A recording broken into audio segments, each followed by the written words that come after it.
In opening government, from BBUA, Ionas Tuparu and Radu Corchea.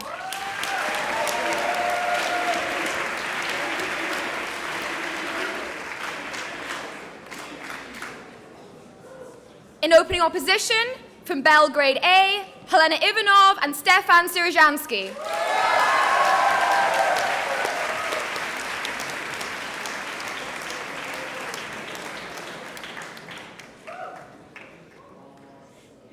In closing government, from Lund A, Peer Klusendorf and Emilia Karlqvist.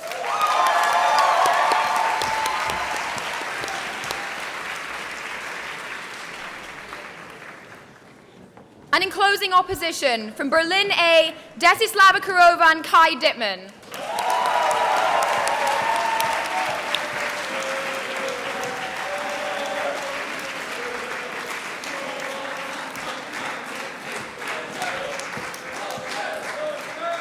And the motion before the House is this House would, assuming it was technologically possible, remove the ability of soldiers to experience fear. Welcome to the final.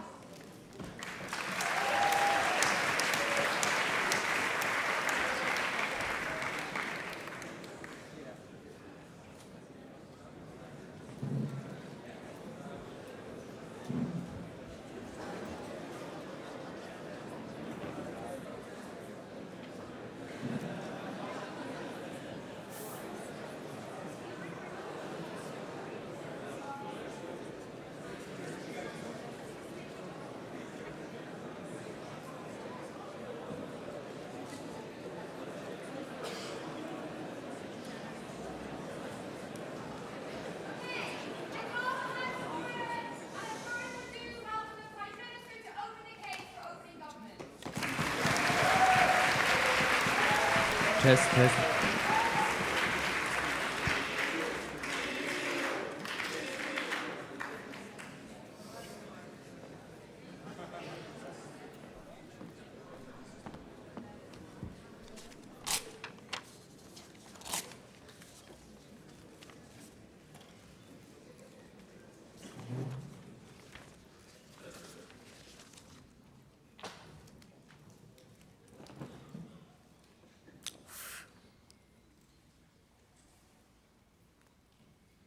Sorry.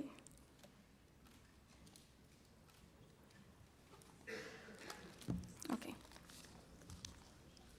Can you hear me? Okay.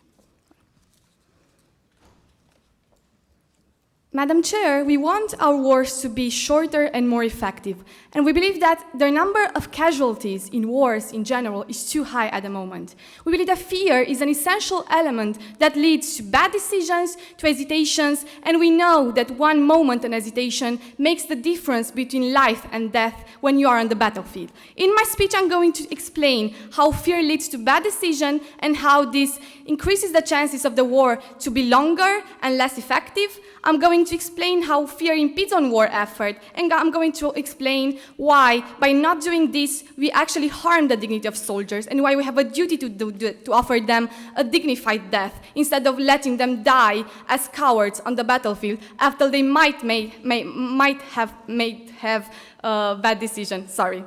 Before that, let's explain the model. We believe that, how are we going to do that? We believe that all soldiers during the war will be confronted with this mechanism by which we eliminate this feeling from all soldiers who have to go on the battlefield and who actually have to fight on the battlefield. Assuming this technology exists, of course, we also assume that this process is reversible. So at the end of the fight, they will get their feeling of fear back, because of course, we respect their right to fear.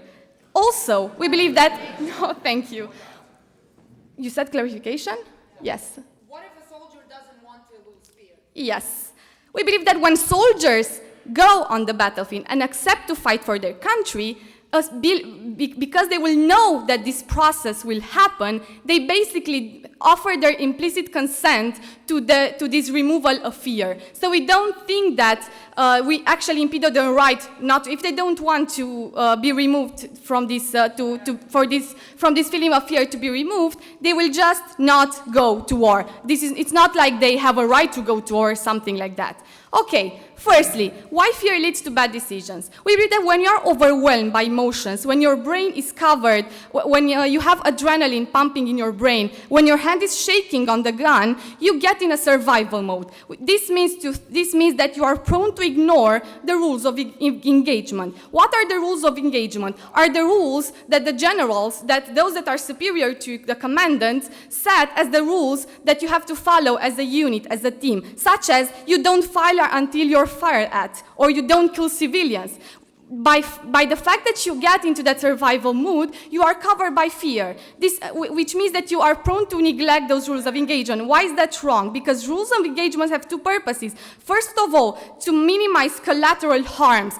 When you are prone to neglecting the rules of engagement, you might fire at a civilian because you fear that he might shoot at you, even though you know that you shouldn't do that, because you are afraid that you will die. We believe that because you don't respect these rules of engagement, the risk of casualty is higher. Secondly, because these rules of engagement are written objectively. They are written by people who are there in their country, who are not actively participating in the war, and who can think strategically, long-term, about what the war is about, what are the implications of the war. B, they have all the big picture, not only what's happening on that particular battlefield, but also what's happening in that particular war, in the country, in the entire world. And thirdly, they can think about all aspects, such as they can make a cost-benefit analysis, because sometimes in a war, it may be worth sacrificing a unit for the whole, in order to win that war. No, thank you. So we believe that by neglecting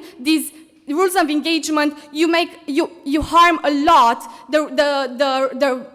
the chances of a winning for that particular unit of that war. Secondly, fear impedes war effort because it makes you second-guess orders. We believe that listening to orders is essential. Why? Because every time you receive an order, you'll get it through your own filter of judgment now when you are covered by fear, instead of just doing it because your commander in chain told you you have to do that because otherwise you will die, or your colleagues will die, or our country will lose this war, or will lose this battle. We believe that when you second-guess orders, this leads to hesitation, and in wars, only 1 second of hesitation is crucial and can define the result of that war. We want to eliminate this hesitation, and we want to eliminate any chance for that hesitation to happen. Fear leads to hesitation. Second point, we read that it affects the dependence on the other. What's happening in war is that these people, soldiers, go there knowing that they might die, knowing that they might not never return to the ones they love, so they befriend other soldiers. You create this feeling of camaraderie, of friendship between the soldiers, of trust, which makes people trust in the other by the fact that they know that my chances of survival are higher if you also respect the same orders that I have to respect, because we trust our commander to take the best decisions so that our survival would be ensured, and the entire result would be better. Thirdly, the power of self-sacrifice. We believe that when you eliminate fear, this leads to acts of bravery. We believe that we need this in a war because this increases the efficiency of actions by the fact that you are more prone to doing the right thing, to be willing to die for your country, even though in other situations you might say, of course I don't want to die, I want to survive because I'm a human being. And B, this can inspire other soldiers to do the same thing, and other people, when you come back in your country and you are seen as a hero. It's important to preserve this feeling of self-sacrifice and to send them the message that they are dying for the greater good. Thirdly point, how it's important for the dignity of soldiers. Now people die covered in fear. Those that make mistakes, they're dying feeling fear of death, maybe feeling ashamed for what they've done. When you eliminate fear, when they're going to die, you're going to offer them a dignified death, because they're no longer going to be covered by the fear of what's going to happen next. The only feeling that they're going to have is the feeling that they have done all that they could for their country by respecting the orders of their superiors, by respecting the trust in their comrades, in other soldiers, and we believe that we have this duty towards them to ensure them a dignified death. in order to make them heroes for our country. Because we want shorter wars, because we don't want hesitations, and because you want to offer them a dignified death, please propose.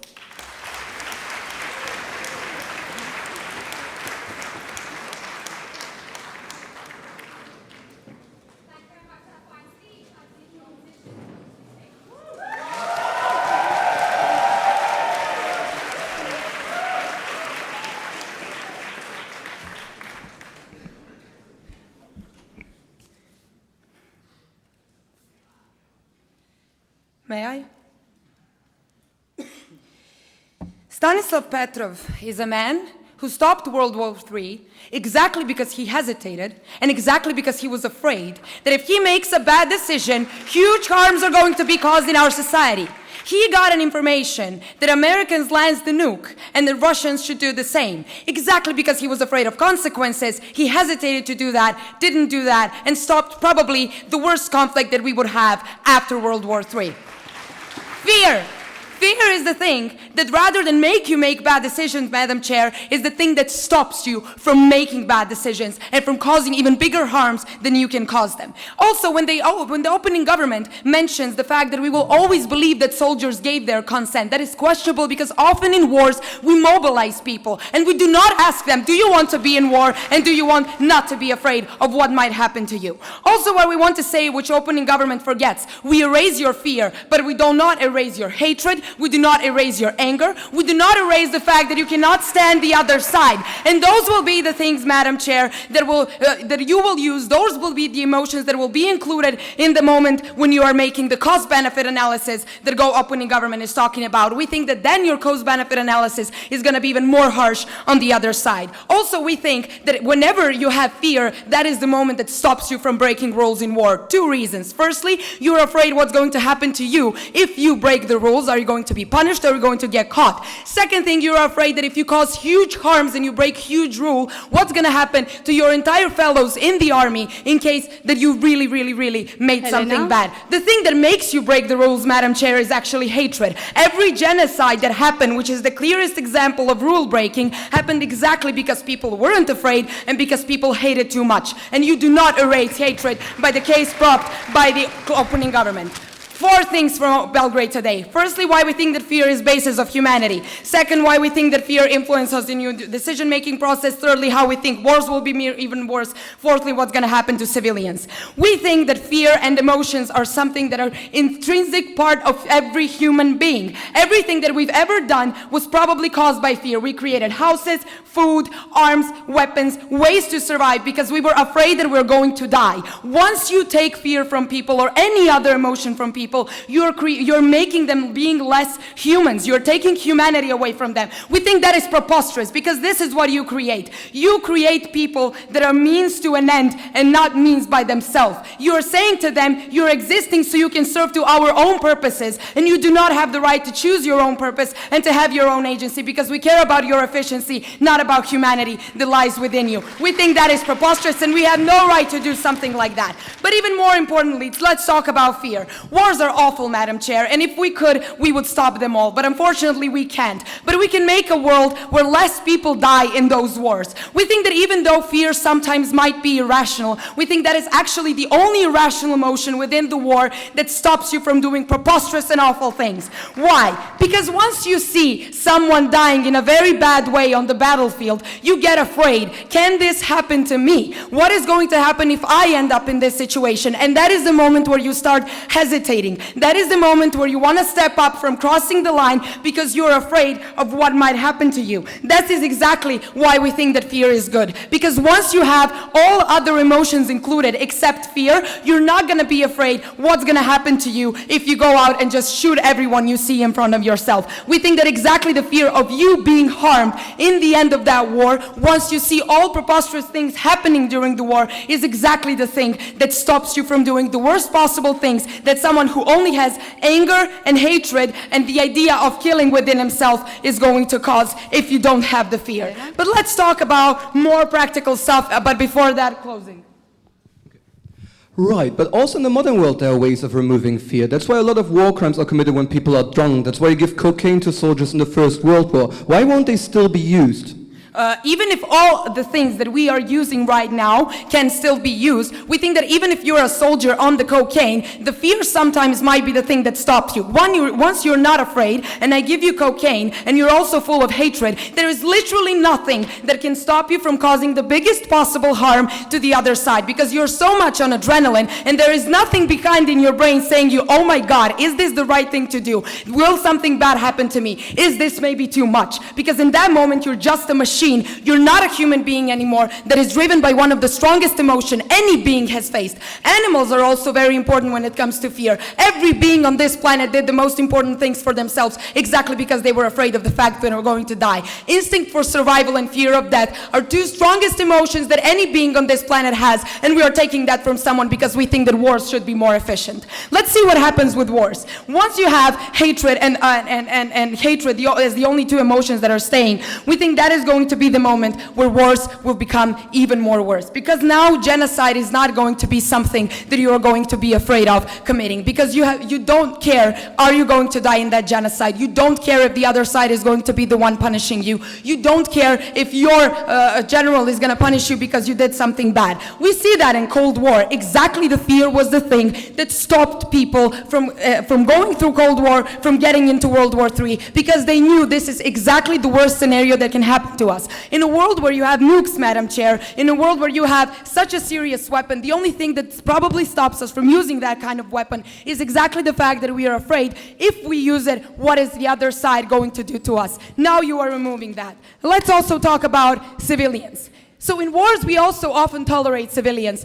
Firstly, because that's a rule general in war and we are afraid to break that rule. Secondly, because we're also afraid that if we do that to civilians of the other country, maybe someone is going to do that to the civilians of our country. But now that does not exist anymore. But the thing that does exist, except hatred, is your awareness as a soldier that as many civilians as you kill, the weaker the country gets. You know that is the efficient solution for you, to kill as much as people as possible, regardless are they soldiers or civilians, and therefore you will have bigger chances of winning that war. We think that is exactly the thing that probably is going to happen now. We think that politicians that usually tend to manipulate soldiers, even in the status quo, are going to misuse this even more, are going to push them even more to harm the other side in order for them to win. We think that in status quo we do not use chemical weapon because we are afraid of the huge consequences that can be caused to civilians. But once we are not afraid of those consequences, once we don't think about them, we're going to use every mean that we have in order to win this war, regardless the harms and regardless what's going to happen to the other side.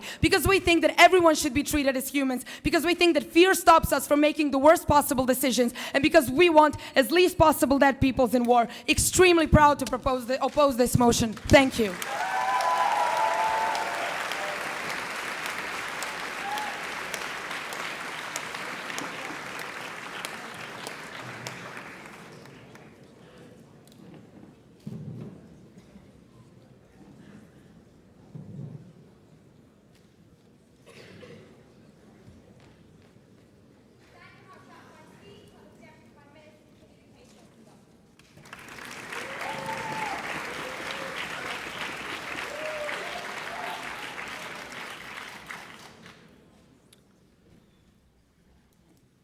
Madam Speaker, we completely agree with the side of opposition when they say to you that fear is one of the strongest emotions that human beings can experience.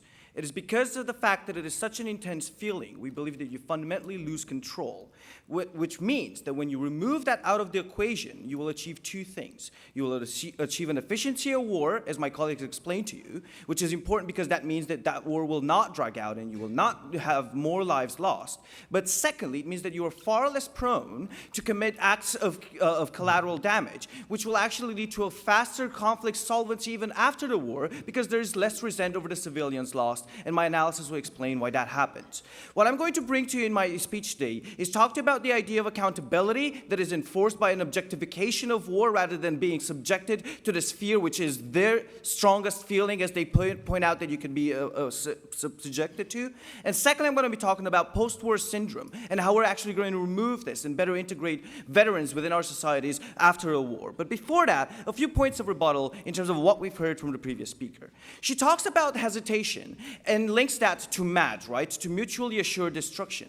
The reality is that mutually assured destruction works on an objective basis as well. I'm not going to push that trigger, because if they do that as well, I will die.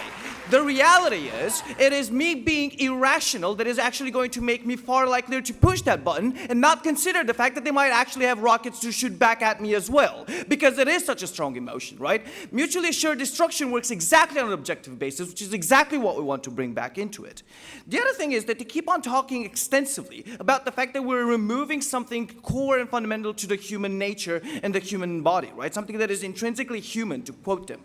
Fundamentally, first of all, we're saying as part of our model, we're doing that temporarily anyway, and we're happy to do that. Secondly, if that part that makes us human makes us kill even more people, we're more than fine to remove that nature of ourselves, because we believe fundamentally if something is flawed in the human nature, it is okay to remove it out of the equation.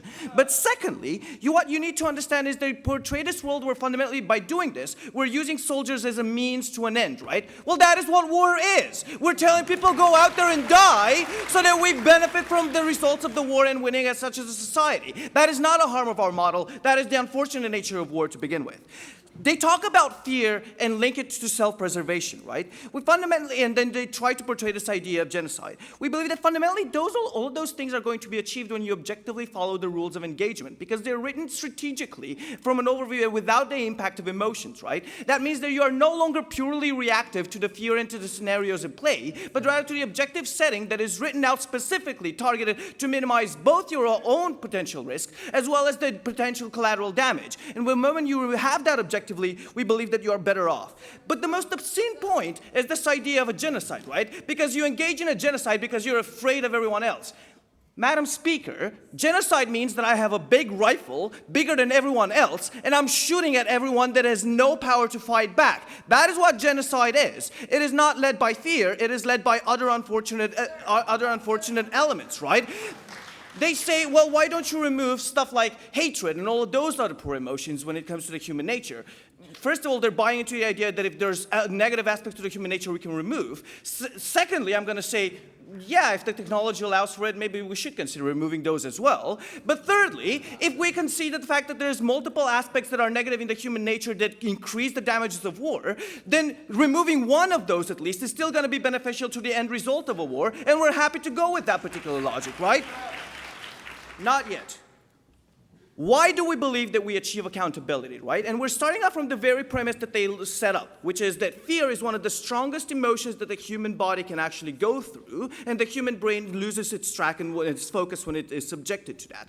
That is unfortunately the same narrative that courts tend to buy into, right? That is why fear is constantly used as an extenuating circumstance. That is why it is far less likely that someone who shoots a gun at a civilian out of a fear that he will die makes it legitimate for him to say, well, I was afraid for my own life, the conditions in the ground were horrific, and I can't be sanctioned for it, despite the fact that I committed a crime, basically, by killing an unprotected civilian.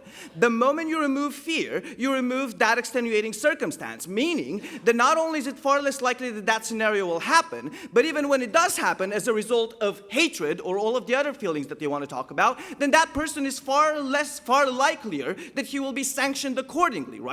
We will remove that extenuating circumstance in that narrative that, I'm sorry, the situation was absolute crap, and I acted impulsively and instinctively, and I needed to protect myself. Sir. That is how you achieve accountability, and that is how you minimize collateral damage within a war, because people are acting and are known to be acting as objective agents in that particular war. I'll take closing. We believe this technology already exists and is called extreme religion. Do you believe this leads to shorter and more efficient wars?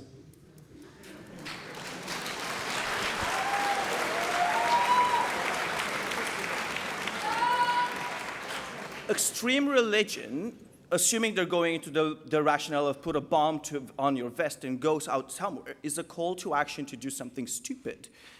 What we're saying is we're giving you a mechanism whereby you minimize the chances of doing something stupid to begin with, because you're not subjected to those horribly strong emotions that you guys are talking about. We don't see the similarities there in terms of the negative impact. Post-war syndrome. we need to understand that soldiers on the ground are subjected to two aspects. It is a horrible fear, right? You hear these speeches about people living through trenches and the horrifying feeling that they have being constantly bombed. You hear veterans from Vietnam talking about the jungles and not knowing where bullets are coming from, right? That particular type of a fear, as well as the potential damages that they've done in killing civilians by accident because they were afraid for their own lives, are things that stay with these people after the war concludes. They stay with them after they come back home. They have nightmare over these things. They're haunted over these things, and they simply cannot adjust as a result of this particular thought because of the fact that they can't let these particular feelings go, right? Of both remorse as well as particular fear. And they're even harder for them to integrate into society because they are a means of an end as soldiers. They have been sent out there and they've experienced those things because of the society that has sent them there. And that is the same society that they're trying to reintegrate. A society that can't empathize with the horrific fear that they've gone through and the horrific things that they've done as a result of that fear. We believe that fundamentally when you remove fear, you remove both of these particular traumatic experiences that plagued our veterans, and we will ease their involvement after the conflict. Madam Speaker, we've showed you that you're minimizing the harms of a conflict, you're making it shorter, and you're minimizing collateral damage. But you're also reintegrating people that are involved in a war far better under our model. You need to propose.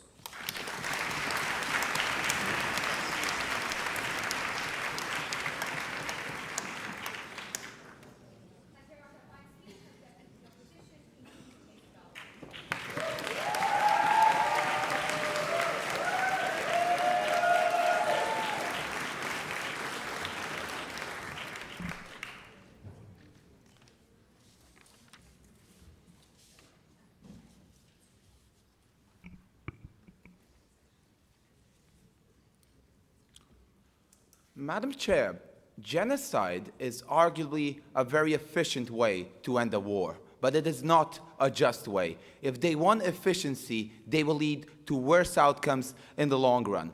I will talk about how wars are necessarily always emotional, but how fear is one of the emotions which is good, and secondly, about how the self-interest created by fear leads to better outcomes.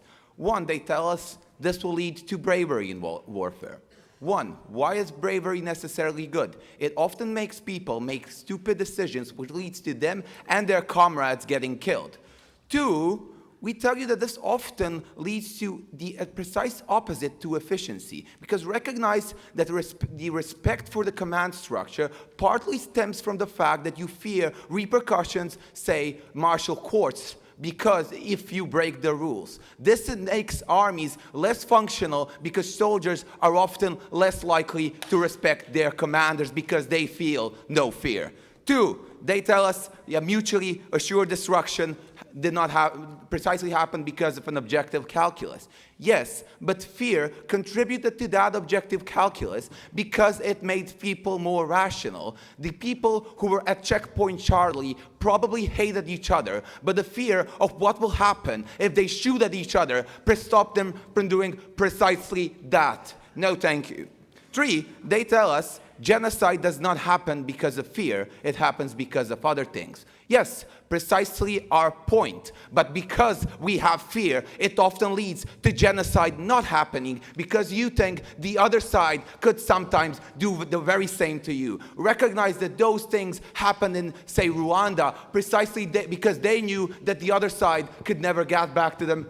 True, they were wrong, but precisely because of the lack of fear, they completely dehumanized and attacked the other side. Four, they tell us, soldiers are always a means to an end. To this we tell you, false. The reason why we often say respect the rights of prisoners of war is because we value each one of them as human beings. We do not allow killing of unarmed civilians. We do not allow the killing of unarmed soldiers, precisely because we respect them as human beings. We do not test chemicals on humans precisely because we value them as means in themselves. They simply cannot claim that point. Then they tell us, lastly, yes, but this helps post-war syndrome. One, recognize that the model they set means that they will revert this back, so they will feel fear again when they come back from the war. So you can feel fear of, oh my God, I killed so many civilians. Will they get back at me for that? But two, the memories they're talking about still remain with you. Sorrow for the comrades that were killed remain with you. Chemicals, which are often in weapons that you use, which cause huge mental damage to you, remain with you. They do not get rid of those things on their side of the house. What do I want to say now? That wars are always necessarily emotional because of the very context in which they're happening. You do not necessarily know what will happen to you tomorrow. You see the other side often killing your friends, your comrades. You do not know whether people who you share a barracks with will be there in bed tomorrow. You have a lot of anger, a lot of hatred towards the other side, a lot of sorrow for comrades that have fallen. What is the issue with these emotions? These are emotions which lead to you wanting to be worse to the other side, that lead you to wanting to destroy the other side. Now recognize that in this calculus of emotions, which are often in war, fear is also a very important one. But what we tell you on our side of the house is that at the moment when you exclude fear, these emotions have a far bigger impact on your decision-making process. So what does that mean? That means precisely what they talk about. Accountability will be even lesser because you will not fear consequences if you kill POWs. You will not fear consequences if you kill enemy civilians. You will not fear consequences if you commit the worst atrocities. We tell you that these things make war far worse. We tell you that these things precisely lead to genocide and to more civilians killed. Go for it, opening. Okay, the fear of death, which leads to hesitation, will always be more stringent than the fear of a martial court because death is imminent. The martial court is there in a long distance place and long-term away. Okay, what we want to tell to that point is that we can concede that in some situations, hesitation leads to casualties which would have not otherwise happened. But we don't think that point is necessarily a comparative one, because hesitation also often leads to casualties not happening. Say if the Blackwater soldiers at Fallujah hesitated for a moment, rather than attacking the car that was approaching, that could have perhaps led to them not killing those individuals. Now, why is self-interest so important in warfare? Because we tell you that fear essentially stems from the fact that you do not want your life destroyed and that you fear for your own life. It is essentially an emotion which leads to self-preservation. Why do we think that self-preservation is good? Because then you are less likely to do things which will endanger your self-preservation. If all soldiers have this emotion, they're less likely to do things which will lead to them being killed. This is precisely the main point of our case. We recognize that sometimes war are necessary. We tell you that it would be a far preferable world if they did not happen. But because of the need for self-preservation, you're less likely to engage in the most atrocious acts which can happen. You're less likely to want to kill the other side or to commit genocide. Recognize that in World War II, even though it was an atrocious conflict, chemical weapons were not used between militaries for fear that the other side would use them as well. The balance of fear which exists between armies stops them from doing the worst things to each other. Once you remove fear from the calculus, the only things that remain are hatred and our anger. It removes your capacity to care about your own self, and it leads to you committing things which can lead to other people getting killed far more and you getting killed as well in the long run. Even if that makes war efficient, or more efficient, say shorter, it leads to far more people being killed in the long run. We don't think that's acceptable. Madam Chair, what have we shown to you today? We tell you that the truth, sometimes hesitation and fear can lead to bad decisions. But on a comparative, the decisions they lead to are far worse. The emotions that exist in war do not go away. The emotions that stay there are precisely the ones that make us scale. Fear does not lead to genocide, but anger and hatred do. We want less of these things happening. Very proud to oppose.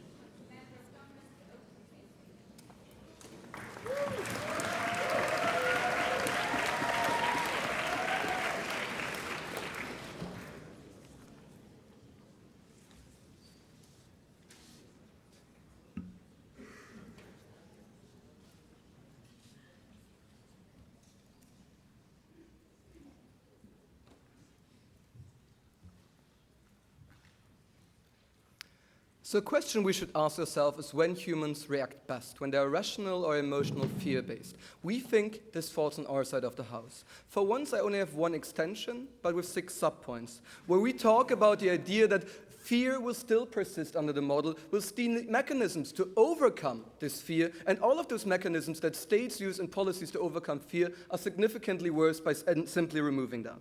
So let's do 2 points of rebuttal. So first of all, dangerous situations can still be assessed. If you're a rational being, you can still think that the situation is off, that there are a larger group of people than usual, that they have different types of arms and different types of gatherings. So you can still assess situations and still be a rational actor in war and still be an effective soldier without fear.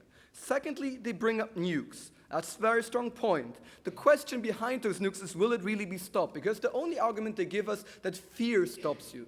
2 things. A, compassion stops you in a lot of cases. We'll tell you where their policy often, thank you very much, is something that contributes to less compassion because it encourages mechanisms that reduce compassion within those soldiers. Secondly, we reject the idea that if you don't have fear, you no longer have a wish to live.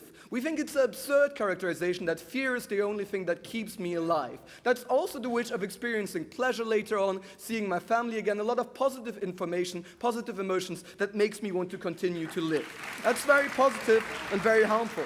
And if you can make the rational calculus that if I kill prisoners of war, if I torture people, if I make that attack, the US will finally decide to intervene in my country and stop us after the massacre of Srebrenica. That's a rational calculus you can make, and that is something that stops people also from doing those things. We think you're perfectly capable of making the rational calculus of wanting to experience pleasure again, of wanting to lead a normal life again, and not wanting retaliation that causes your life. That means nuking will still be stopped, genocides can still be stopped. Note also one fundamental flaw of their policy. Rwanda didn't have opening governments mechanism, yet the genocide still happened. So the entire idea that genocides are based on lacking fear, when those people in Rwanda are equally human and equally capable of experiencing fear, is completely false. Now let's look into the real-life scenario of why this is bad. Because what happens with fear? So we acknowledge fear happens under each model for each humans, but states will still want to engage in wars. There are valid reasons, or very, very non-valid reasons, why generals, state officials, politicians want to engage in wars. What happens now? They realize their soldiers are capable of experiencing fear, and they need to develop policy mechanisms of how to overcome that fear. We hear an opening debate that talks about why some individual decisions are good, some individual decisions are bad. We tell you why it leads to general policies on a general structural political level that ultimately and overall will lead to more casualties and more harm for civilians. 6 subpoints. Distance to them, blanket quick reaction policies, drugs, extreme nationalism, extreme religion, thank you Kai, and extreme hatred, dehumanization of people. Why is that the case? Because they want them to keep on going to spread fear. So what do? If you know that your soldier experiences fear when they get too close, when they fear they're being personally targeted, you create mechanisms that make them less fearful. For example, not doing close-level bombing where you have a higher chance of being A, accurate, and B, capable of assessing if it's a valid target, but rather bomb from a higher distance. We think that leads people to having higher casualties. Those are rational decisions made by politicians and generals because they know their soldiers will experience fear. They will rebel against those actions. They will not engage in those missions or will fail in those missions because they're fearful. We enable them to have those missions. Taking away fear means extending military possible options. We think that's positive. Secondly, if you're fearing things, that also means your information shut down. You're in fight or flight mode, and there are clear psychological reactions to you that make you reduce the information you take in to only the most vital ones as you perceive it. Unfortunately, your body is very bad at assessing what those vital information are. That's why we overreact to fear, for example, when someone draws a wallet and we assume it's a gun. Those are situations when civil conflicts for soldier in civil areas and guerrilla warfare escalate wars by assuming that people are exactly violent or possessing of guns when in reality they don't because they shut down information. Thirdly, as I told you in my POI, in the First World War you used cocaine. You have people under drugs. There are very strong incentive for soldiers under the current status, whether in developed or non-developed countries, to be put under circumstances where they have drugs and therefore shut out some fear. Now they rightfully say the fear will still persist. That's true. That means you have fear and are at the same moment under drugs that harm it somewhat, but also makes you more likely to go crazy, more likely to overstep those boundaries. That's why you look into Indonesia and how most of the war crimes were committed when soldiers were heavily drunk and no longer having all those inhibitions conditions of stopping you. They were fearful, but also under situations where they overstep boundaries, and that was actively encouraged policies by those militias or governments. Next point, extreme nationalism. Even if we buy their point that heroism is bad, bravery is bad, if that's true, then fear is a really terrible idea, because if you remove fear, you make a more rational calculus of being in control. You're not buying into the idea of extreme nationalism, because what do governments do if they want you to fight in their war, even they know you will be fearful? They need to incentivize you to still do it. One incentive you have is strong nationalism of saying, you're fighting for your country, you're so incredibly brave, you're keeping our existence up, you need you to protect you. That's when you want to become a hero. That's when you want to overstep boundaries and eradicate a large number of people, because that's what makes you a hero. And those are things that are incentivized for states, because they want you to feel this extreme nationalist idea. Before that, Taking fear might cause soldiers doing something they otherwise wouldn't if they were afraid. Who's going to be responsible on trials after the war crimes have been committed? well, hopefully the leaders, which is exactly what happens, and they're the ones causing those problems under most circumstances. So the whole idea of nationalism, it creates the sentiment of superiority, which is exactly feeding into the idea that you feel nothing will happen. That's because you feel my nation is superior. You've been told numerous times by your leaders how superior you are, how you will win this war, definitely. That's when you don't fear the rational calculus of retaliation. Extreme religious groups, if you feel you will be the martyr, if you kill many people, you will go to heaven. Again, you encourage religious leaders to feed into the narrative, overcome fear, be a religious martyr. That's so much more worthy. That shapes societal structures that affect soldiers, but also the society in general. That makes reconciliation harder, but that also creates conflicts in the long run. If you have several religious, more and more radicalized extreme groups, they're significantly more likely of engaging in war later on, therefore causing more war. Lastly, extreme hatred, dehumanization. If you fear something that keeps you going is that the other side is so vicious, so terrible, that you need to eradicate them first. That's when politicians tell you about how they rape our women under evil monsters, and the soldiers then go out to retaliate, to hate them, and then commit genocides, and then overstep the boundaries because they lose sight that those people are humans too. We want to take away that incentive and directly remove fear. That means more humane wars and a better world. Thank you very much.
Can you still hear me? Yes, good.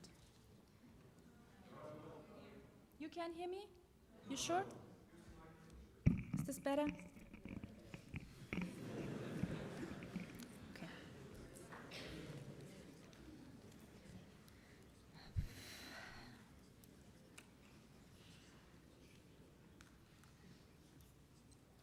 Madam Speaker, what we bring you from second opposition in this debate is two extension points. First of all, I'm going to talk about post-war narratives and why we think they're very important to have, and how we, as Western democracies, have only been able to become more humane, to be engaged in less wars because we had awful narratives from soldiers coming home telling us about that. Second point of extension is going to be why we think it's in the absolute interest of democratic states to not go with this proposal, both if they want to do better in war, and secondly also if they want to be able to use their soldiers, as first government said, and said we have to be able to use them, and so on and so forth, why we think it is not in the state's interest that is fighting a war to do that, because it diminishes the ability to fight good and proper wars. Before that, First of all, a point of clarification on first government, and second of all, rebuttal to the extension we just heard. First of all, on first government, we think they contradict themselves in a lot of the points that they bring forward, because in some points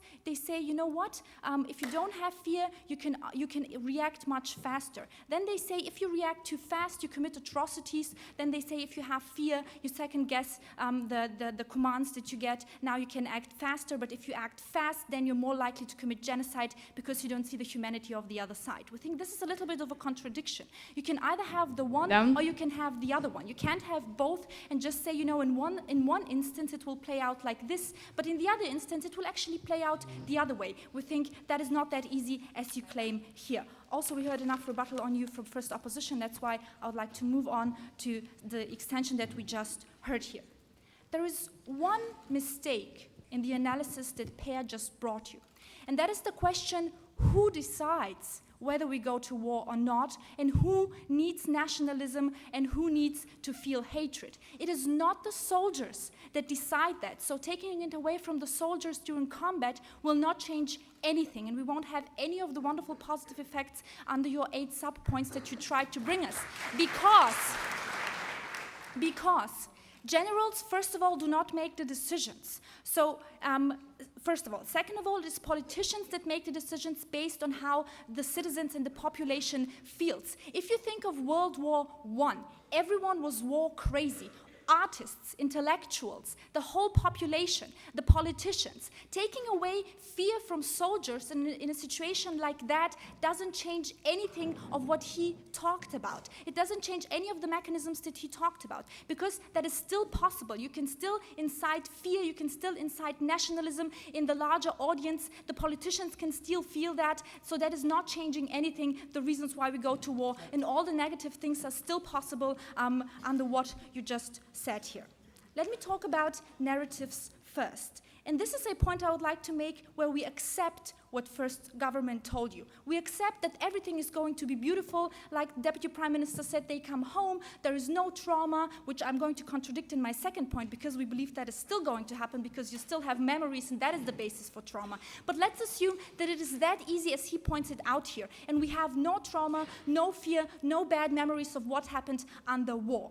We lose the only witnesses to what happens in war and to all the ugly things that happen in war. If you go to the museum here of Croatian history and you look at the wonderful paintings that propaganda artists painted during World War I that were put there by the government, then you see only nice pictures of war. You see camaraderie, you see the soldiers next to the sea. You never see awful pictures. But if you think of the progression that we've made in the past, it was always, especially after World War I, where everyone was thinking, is this going to be wonderful, it's going to be a quick war, it's going to be a successful war, and we're going to be proud and brave. But then they went to war and actually saw what war meant. Now, if we imply and accept what first government says and accept the mechanism and the outcome, we say this is nothing a democratic state should want, because we need to have this discussion after war. We need to know how we fought the war. If we actually fought it the way that we said we would fight, if we stuck to our principles and to the human rights we wanted to uphold through our soldiers and so on and so forth, we will not have that critical narrative and this critical telling of what actually happened if we take that away and the mechanism works. That's why we think it is bad, because we think as Western democracy, so we want to have less wars and we want to have more human wars. In order for us to be able to improve that, we need to understand what goes wrong and what actually happens during war, because there are no journalists, except maybe embedded ones, that are also controlled what they get to tell in the media. That's why we think it is absolutely against the interest of a democratic society that wants to move in the way that it has taken 60 years ago, 70 years ago, and that is absolutely hindering it. Before I go to the second point, first, quick.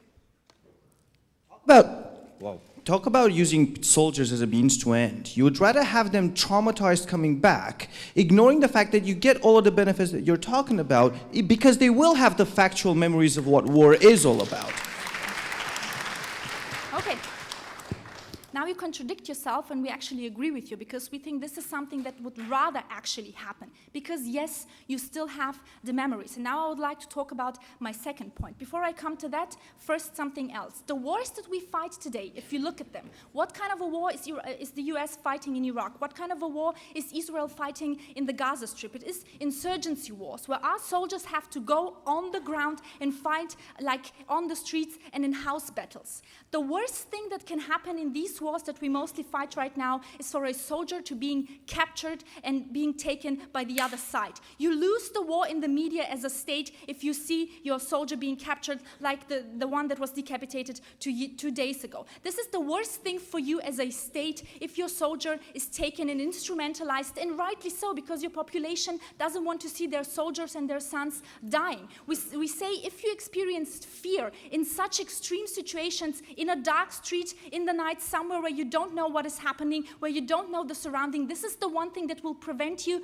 from getting into an extremely dangerous situation and being actually captured and then having all these negative effects that I just talked about. It is not in the interest of a state to make it more likely for its soldiers to become captured, lose the war on the national front because it is now in the media and we see, oh God, we're losing our soldiers, they're dying, he's being decapitated, and everyone can watch it on YouTube. This is highly detrimental and awful for states, democratic states fighting wars when the population basically says we don't want to go on because it is too dangerous, we're losing our own citizens. And the last idea is the trauma. You will have soldiers that come back and then remember what they did with the fear now back in their emotional, feeling the fear again. How are they supposed to put this together, what they did in war and the way that they feel right now? We think this creates more trauma and more psychological problems, and it makes it less likely for soldiers being able to be sent back into battle. For both those reasons, it is not in the state's interest to do this to its soldiers, and that's why we say we should oppose. Thank you.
Did I forget a paper?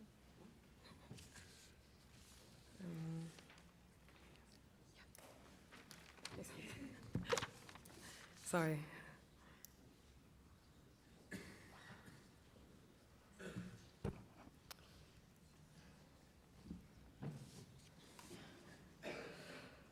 So, welcome to the world's ESL Final 2.0. We're all seeing each other again. So, what I'm going to do today is first clarify what happens on the status quo, then look into the nature of fear. After that, I'll be looking at what actually happens in terms of policy shaping, the extension paths bring out, and how we shape wars and why they're more brutal with the actual mechanism in place in status quo. First, a few points of rebuttal to the earlier speaker. She characterized this as if people in general seem to be generally war crazy, that they're pushing for it, that they want to go out in war. Our response to this is that people in themselves are not war crazy. There's no inherent reason for people to want to go to war. The fact that they do that in most cases is because governments influence them and they influence public opinion and they push them out to that. What Per brings you an extension is the fact that they have to overcome fear when it comes to war, spurs nationalist ideas, and this is what pushes people into the actual war crazy situations that they are in and spurs them in actual sense. And that thing, we don't think that point stands.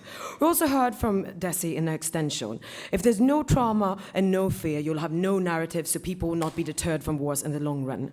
I think that people can pretty much be deterred from war even without having experienced the actual fear. Why is that? Because people can, even without the mechanism of fear, recognize sad things haven't happened. They can have compassion, they can have sadness, they can have rationality, or they can have basic inner moral compasses, having seen bad things. If you'd see a picture of Srebrenica, we do generally believe you would be sad of the acts you see, even if you don't feel the exact fear of people in that position. So we don't think the idea of post-war narratives not existing would actually stand. After that, we heard about the trauma that individual soldiers would face post-traumatic stress. We do generally say, of course, removing fear does not remove all post-traumatic stress from these soldiers, but on the comparative, these individual soldiers are less traumatized in the long run if you remove the fear in the actual war situation. Why is that? When you're in a war situation, you'd have a fight or flight mode, the two states that you in a medical perspective can enter. You'd be in your fight mode. That's an increased stress level in your body. That's not a natural state of being in. Doing that for a prolonged time takes a toll physically on you, but also in the long run mentally on you. We remove one aspect out of post-traumatic trauma by moving this constant state of fear that you've been in. Yes, there'll still be sadness. Yes, you'll still have seen bad things. But on the comparative, not having fear, not having the physical and psychological pressure makes it comparatively better on that side of the house. First then, let's look at status quo. What do we actually see here? We're generally saying that soldiers and wars do exist. People will still go to war even if you'd have fear. But we do say, all wars, you'll need a proxy mechanism to overcome fear.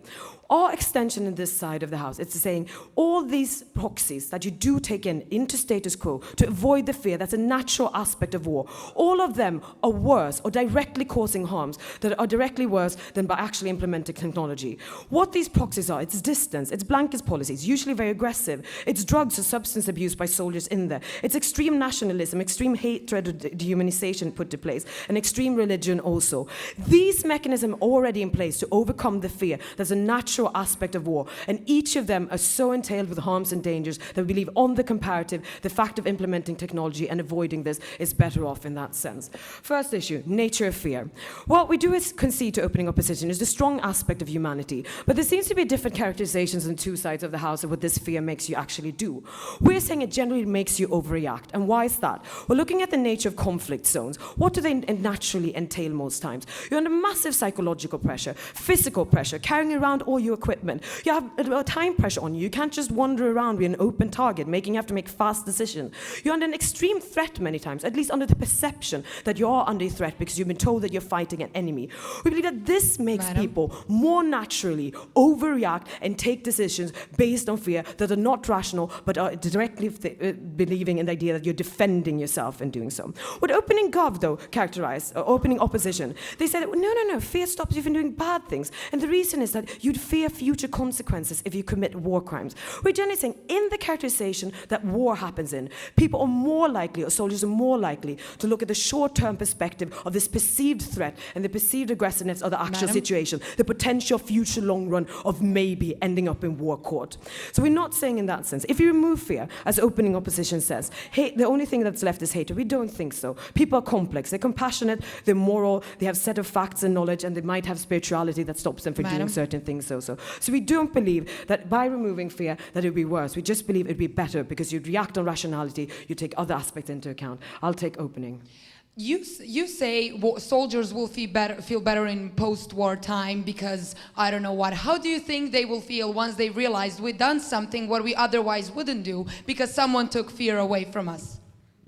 What? You take the fear. Soldier does something he otherwise wouldn't do. How does he feel once the war is over, once he realizes he did something he wouldn't do? Our analysis is that fear is what makes people overreact. The fear itself is what makes people overdo things. Removing fear won't make people overreact. It will make them look at aspects of their personality. Compassion, logic, reasoning, for example. And we think that's a pretty good thing when you're going to war. But also then, what happens to the nature of warfare if we do remove fear? As Paz says, okay, there might be a balance of fear to some degree, and some fear might stop some wars. But the fact that when you actually go to war, the fact that you have fear there in the first place shapes the policies that you do set out, and these are massively harmful for several reasons. They not only affect the soldiers, but they affect societies in the long run by making them be more plausible to vote for wars, to encourage people to go for wars, to encourage people to enlist. Why are these, for example? Well, to generally motivate people to overcome the fear, you have to make wars feel useful. You incite extreme nationalism, saying that you are fighting for something that's bigger than yourself and our nation is more worthy. You demonize the opponent, saying that it's worthy to go in combat with them, it's worthy to take out it. Even if you have slight fear, you're fighting for such a higher purpose that it's worth facing these fears to overcome it for something greater.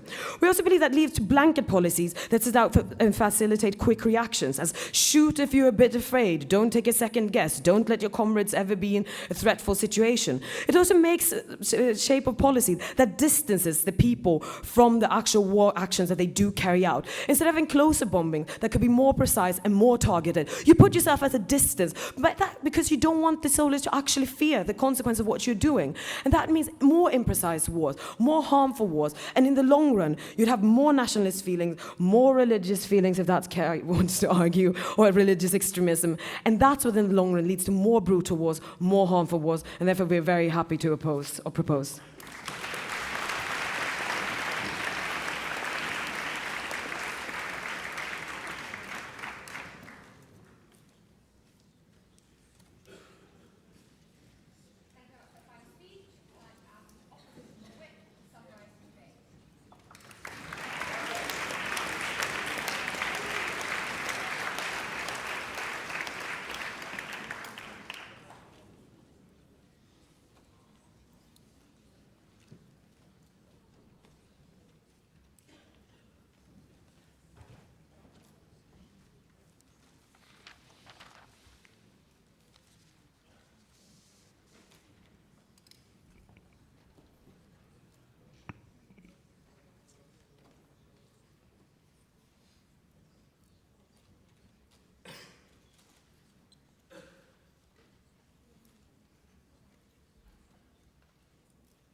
Fear is the feeling that failing matters. This is the overall idea of fear. The idea that you can be afraid of something that you before that didn't understand necessarily. What we are bringing you from closing opposition today is the idea that fear and the fear of soldiers is necessary to shape democracies and to prevent all the harms that closing opposition wanted to bring us. We believe nationalism and religious extremism are there and cause that actually there will be no fear. They are not there to reduce fear. The religion was there before the idea of taking away fear. Nationalism was there before taking away the fear. It is not the means to an end. It is the end. Nationalism is the strong idea of China, believing that they are superior. The whole population believes this. The whole population of the US chants USA, USA. They did it 2 days ago. Why did they do that? Did they do it to overcome fear? No, they didn't do it to overcome fear. They are doing it because they are proud, because they believe this is the right thing to do, even though we Germans don't think that. The idea there is that we believe that modesty and the idea of strong nationalism is a bad thing, yes, but it is not there to prevent fear. It leads to fearlessness, which is bad at the end. We also believe that cocaine might not be a good idea in war, so. Besides that, what we want to tell you is firstly the idea, will we have actually better wars if both sides are fearless? Or if just one side is fearless. Secondly, what does it mean if we are saying a soldier is a means to an end? We debaters always say that, but there is a meaning, an idea behind that. So firstly, will we have better wars? Will we have better wars is the idea on the one side that we are saying, yeah, they are more rational, therefore it is good. The other side is basically saying, yeah, the only thing that is left is anger and the fear of court ruling. We believe that none of that is just necessarily the truth alone. We believe that when Per is talking about compassion, there's a German translation for this. This is Mitgefühl, feeling together with someone, which means at the end of the day that I can feel the fear of someone else. This is the idea of empathy, and this is what you lose as well when you are losing fear for your own. And you lose the fear as well before yourself, that you are saying, I was afraid of myself, of what I did, what I become, what I got at the end of the day. Therefore, we don't necessarily believe that it leads to better wars if you are a fearless warrior. If you are one fearless warrior, you might have a nice TV show, but that doesn't mean at the end of the day that this makes a good army. Just imagine you being a civilian in front of 20 fearless soldiers. Would you feel more secure or less secure? Probably less, because you think feelings don't matter to this person that much. Feelings are not important for him to make decisions. It's just a rational calculus. I'm just a number. I'm just a number on another side. And when you know how many civilians Israel killed in the Gaza Strip, then you know what this numbers means to a state if you are a rational actor.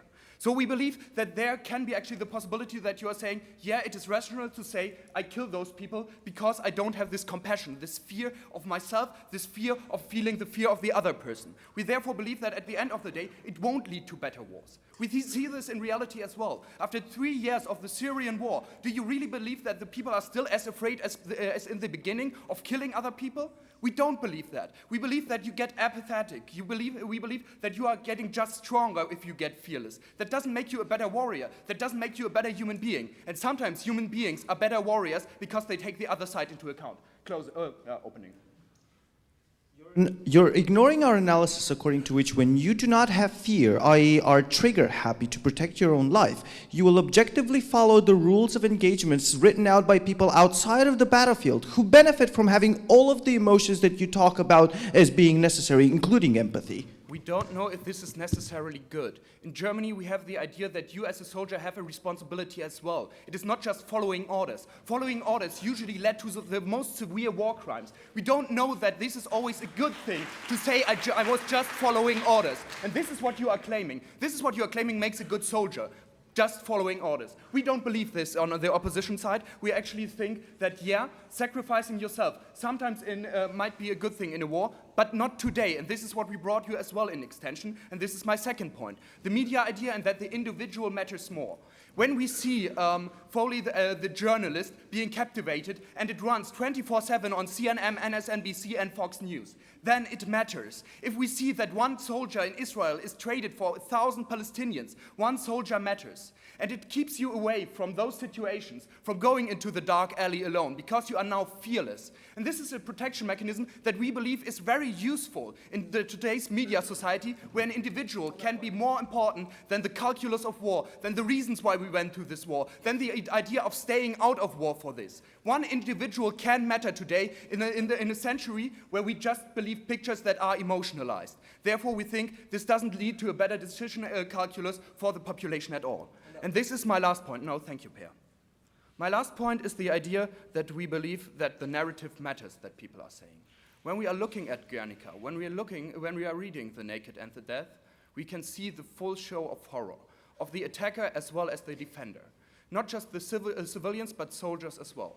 The idea that we see that people are afraid, that people got killed, that we have compassion by both sides, that we have the idea war is a horrible thing at the end of the day. If we assume that actually we will have less PMS at the end of the day, then we think this matters to a society to break all the ideas that Per had, to break the idea of nationalism, to break the idea of extremism, to show that it is a bad thing to do this because you are afraid, because you are compassionate, because you can see the fear of the other side as a soldier as well.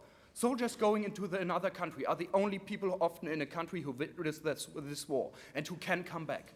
No other person knows what it was like in Southeast Asia during the Second World War except for the soldiers being there. We need them to be afraid, to actually break down the USA, and come to the idea that we have a society where we believe that war is the worst thing that can happen to a society, that it's not just a calculus, but the horror of a generation and generations to come. This is the idea that we had in Afghanistan. We had 30 years of ongoing war because our side didn't care for war, because the US never had a home front, because the UK never had a home front. Those were the countries going to war there because they didn't know what war actually meant. France and Germany stayed out of those wars for good reasons. And those reasons were that the people and the population knew what it meant to be in war. Not just the idea of war, not just talking about it, but feeling the fear, feeling the anger, feeling everything that is bad about war in your own skin. We just can give this away when we believe that soldiers need to have fear. If soldiers don't have fear, we have no one to tell us how horrible war is for the other side. Thank you, ladies and gentlemen.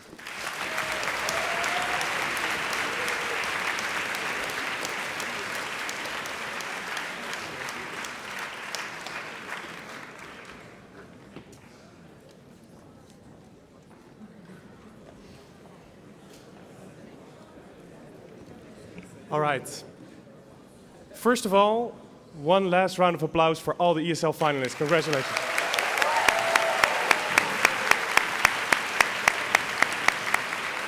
Secondly, in 15 to 20 minutes time, the open final is going to start here. I would like to ask the teams in the open final to meet us here on the stage now, and the panelists and the chair of the open final to meet us here in a few minutes time. So 15 to 20 minutes break.